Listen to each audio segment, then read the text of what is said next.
అందరికీ నమస్కారం.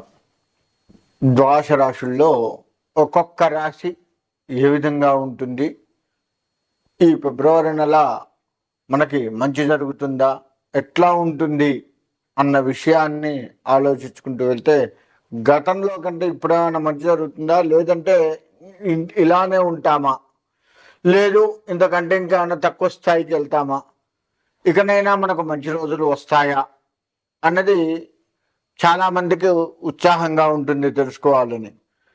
అయితే ఆ ద్వాదశ రాశుల్లో ముఖ్యంగా అన్ని రాశుల్ని లెక్క వేసుకుంటే మేషరాశి విషయానికి వస్తే మేషరాశి వారికి ఫిబ్రవరి నెల మొత్తం కూడాను ఎట్లా ఉంటుందయ్యా అంటే మిశ్రమ ఫలితాలు వస్తూ ఉంటాయి. అంటే ఆశించినంత ఫలితాలు రావు, తాత్కాలికపు ఫలితాలు మాత్రమే వీరికి చెరువుగా ఉంటాయి. తద్వారా వీరు కొంత మంచి జరుగుతూ కొంత చెడు జరుగుతూ ఉంటుంది. మరి చెడు జరిగితే ఎట్లా, మంచి జరగాలి కదా. అంటే వీరు చేయవలసిందల్లా ఈశ్వరుడికి ఆరాధన చేసుకోవాలి. అంటే శివుడికి అభిషేకాది అర్చనలు గనక చేసుకున్నట్లయితే తప్పకుండా ఈ రాశి వారికి మంచి జరిగే ఆస్కారం ఉంది. ఈ రాశిలో వ్యవసాయ రంగం విషయానికి వస్తే వ్యవసాయ రంగంలో అటువంటి వారు ఆశించినంత ఫలితాలు వస్తాయా అని ఆశిస్తూనే చేయవలసి వస్తుంది. వ్యవసాయం మొత్తం కూడాను వారికి కూడా మిశ్రమమైనటువంటి ఫలితాలు, ఆశించినంత రాకుండా మామూలు ఫలితాలు వచ్చే ఆస్కారం ఉంటుంది. అయినా అధైర్యపడకుండా ఆ పరమేశ్వరుడి మీద, అంటే శివుడి మీద, భగవంతుడి మీద, ఏదైనా ఇష్టదైవం, ఏదైనా దైవం కావచ్చు, ఆ దైవం మీద భారం వేసుకొని ఉన్నట్లయితే ఆయన ఖచ్చితంగా ఈ వ్యవసాయదారులకు మాత్రం మంచి ఫలితాన్ని ఇస్తాడు అనడంలో ఎటువంటి సందేహం లేదు.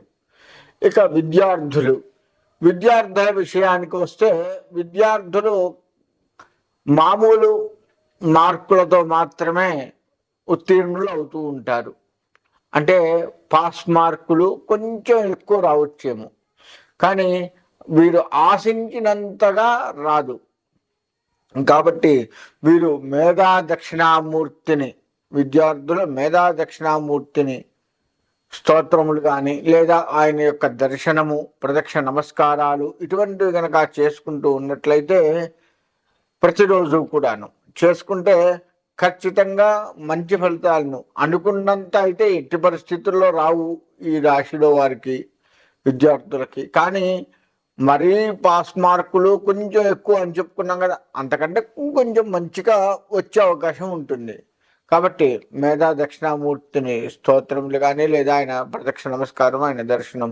మేధా దక్షిణామూర్తి అంటే ఎవరో కాదు, శివుడే సాక్షాత్తు. కాబట్టి ఆ శివుడికి సంబంధించి ఏది చేసుకున్నా కానీ మనకి కాస్త మంచి మార్కులు సాధించుకునే అవకాశం ఉంటుంది. ఇకపోతే రియల్ ఎస్టేట్ రంగం వారికి కొంత కఠినమైనదనే చెప్పుకోవచ్చు. వీరు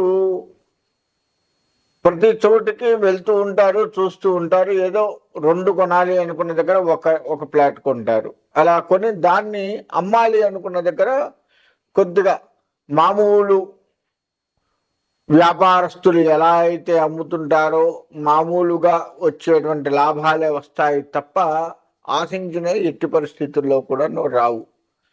వీరికి మధ్య కొంత చికాకులు కూడా ఏర్పడవచ్చు రియల్ ఎస్టేట్ రంగం వారికి. కాబట్టి అధైర్యపడకుండా శివుడిని నమ్ముకోండి. ఖచ్చితంగా మీకు అనుకున్న దానికి ఇంకొంచెం ఎక్కువగా వచ్చే అవకాశం ఉంటుంది. శివాభిషేకాలు రియల్ ఎస్టేట్ వారు తప్పకుండా చేయాలి. రాజకీయ రంగాన్ని విషయానికి వస్తే ఈ రాజకీయ రంగం వారు ప్రతిదానికి తొందరపడుతూ ఉంటారు. అదే వారిని కొంత ఇబ్బంది పెడుతూ ఉంటుంది.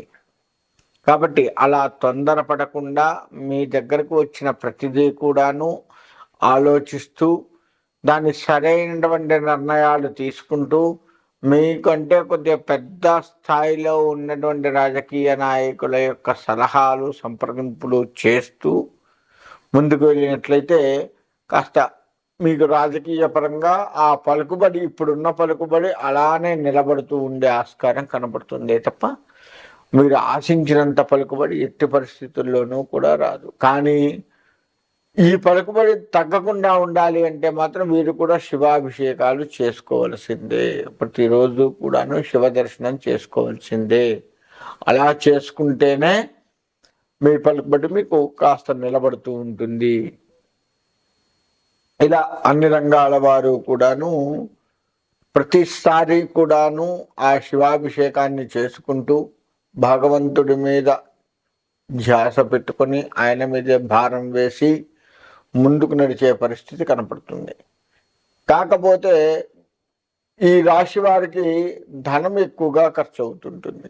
ఎందుకు అవుతుంది? మనం ₹1 తీసుకొస్తే ఆ రూపాయికి ఇంకో ₹1/2 ఇంకో రూపాయో ఎదురు చూస్తూ ఉంటుంది. అంటే నిలబడదు. మనం తెచ్చిన ధనాన్ని నిలబడకపోగా ఇంకొంచెం తెచ్చుకోవాల్సి వస్తుంది.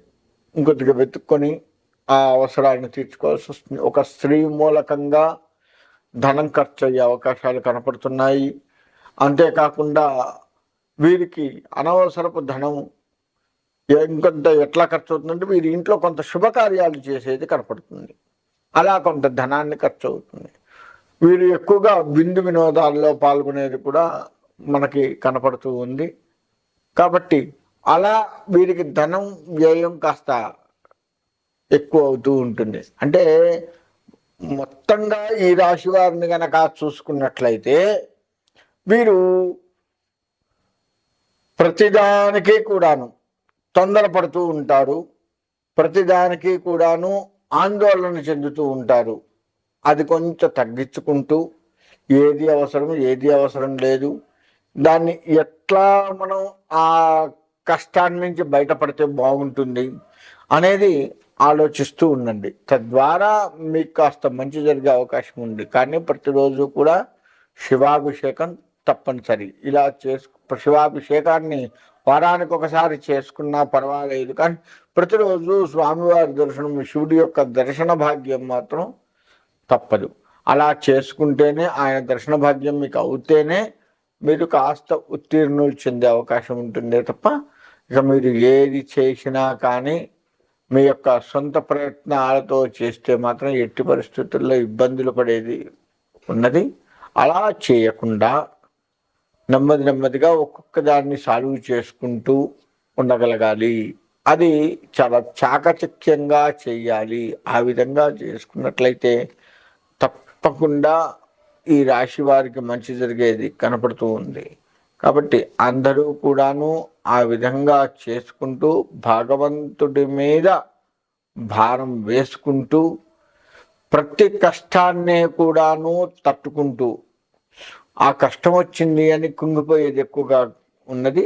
అలా కాకుండా అంటే వీరి దగ్గర ఉన్నది ఏంటి అంటే చిన్న కష్టాన్ని కూడా కొద్దిగా పెద్ద కష్టంగా భావిస్తూ ఉంటారు. అది భావన మాత్రంగానే ఆ భావనే కాస్త భయంగా కనపడి ఇబ్బందులు పెడుతూ ఉంటుంది. కాబట్టి దాన్ని కాస్త తగ్గించుకుంటూ ఉన్నట్లయితే తప్పకుండా ఈ రాశి వారికి మంచి జరిగేది కనపడుతూ ఉంది. కొత్త వాటికి శ్రీకారం చుడతారు. కొత్త విషయాలకు కావచ్చు, కొత్త పనులకు కావచ్చు, సొంత ఇంటి కల కానీ, స్థలాలు కొనాలని కానీ, పొలాలు కొనాలని కానీ, లేదు ఇంట్లో చక్కగా అందరం కలిసి ఉండేట్లుగా ఏదైనా చెయ్యాలి అన్న ఆలోచనలు ఉన్నా కానీ ఈ దేనికైనా కానీ శ్రీకారం చుట్టేది కనపడుతూ ఉంది. అది ఒక రకంగా మంచిదే, కానీ కాస్త ఖర్చుతో కూడుకుంది. కాబట్టి దాన్ని మనం సంయమనం పాటిస్తూ కాస్త ఓపిక చేసుకొని ముందుకు వెళ్ళడం ద్వారా దాన్ని మనం గట్టెక్కుతూ ఉంటాము. కాబట్టి ఈ రాశి వారు ఎక్కడా కూడా ఆందోళన పడకుండా ప్రశాంతంగా ఉండి ఆ శివుడి యొక్క అనుగ్రహం పొంది సుఖంగా ఉండాలి అని కోరుకుంటూ సెలవు తీసుకుంటాం.